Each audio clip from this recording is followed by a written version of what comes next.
And now I understand that these letters were censored, and so there were things that you could not mention, including, like you said, where you were located at the time. But so what kinds of things did you talk about in your letters when you couldn't talk about other specific information? Well, most of the time talked about playing bridge when we could, or going to the movies.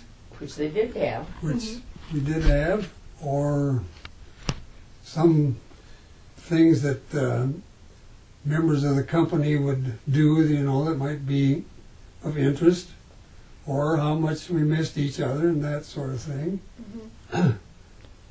And that was about it. I was the company censor, and so I would have the obligation to eliminate anything that the members of the company were writing that I thought wouldn't pass. And they just cut it out. And just cut it out. They cut it right out of the... So if there's some of my own letters were censored by somebody, because Barbara got these letters and there'd be a big holes piece in them. Missing from it. Wow. Oh my goodness. So that was it. And that was about all we could write about. Of course, after a period of time when the events were history, so to speak, then you could maybe mention something, but you couldn't mention very much. Sure. Without being censored by somebody.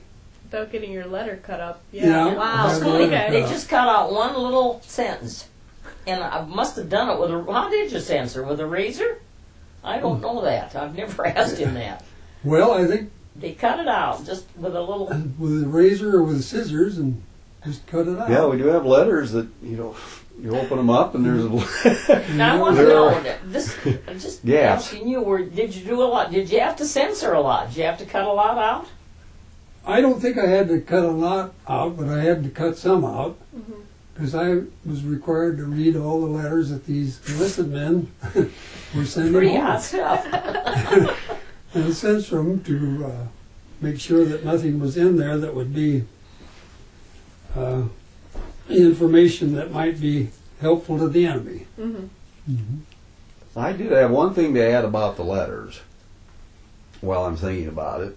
I think Mom wrote a lot of them too, but Dad was not allowed to keep them because they were afraid they'd give... I think the theory was they may give away a position or something, so he read them and had to destroy them. So we don't have any of those. So you've really only got half the story in a way. Half the story. Yeah. Kind of. My letters to her, but her letters to me were all destroyed. Right. Another thing, sometimes 9 or 10 would come at once. I wouldn't get any for 2 weeks, and then I'd get a big stack. So I took to numbering. I'd look at the date. I don't know if the date was inside. I think the day. And then I'd line them up, and I tried to number them. That's one reason it was easy to segregate them, because we had numbered them. That's smart. I bet it made the process later so much easier, trying to put them in order and sort them out. I will add this on that. The ones we had the most trouble with were the ones he wrote on the ship going from the East Coast to Algeria, because those they did not allow them to date them. Oh. You're afraid to give away, I guess, positions. So those were all undated. And you just had to kind of read them and we tried to put them in order. I don't know whether we did or not. Wow.